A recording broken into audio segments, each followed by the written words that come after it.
வெண்தூவலாய் பனிமழை பொழியும் ஜம்மு காஷ்மீர் சுற்றுலா பயணிகளுக்கு புத்துணர்வை ஊட்டுகிறது. 2 மாதங்களாக வறண்டு கிடந்த அந்த மாநிலத்தில் இப்போது விவசாயமும் செழிக்க தொடங்கியது.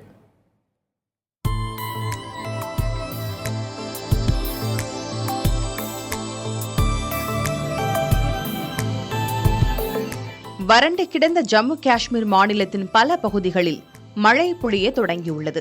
பனிப்பொழிவால் மலைப்பகுதிகள் வெண்மண்டலமாக காட்சியளிக்கின்றன.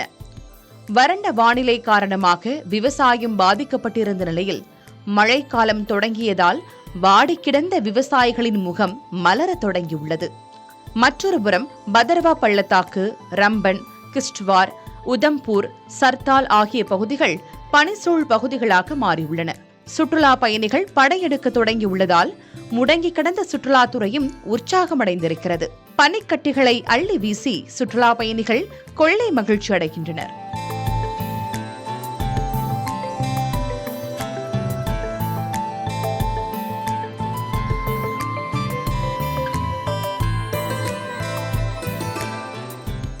பதர்வா, பலோசி, பத்தான்கோட் நெடுஞ்சாலை பகுதியில் குல்தண்டா புல்வெளியில் சென்ற ஆண்டை போலவே இந்த ஆண்டும் சுற்றுலா பயணிகள் அதிக அளவில் வருகின்றனர்.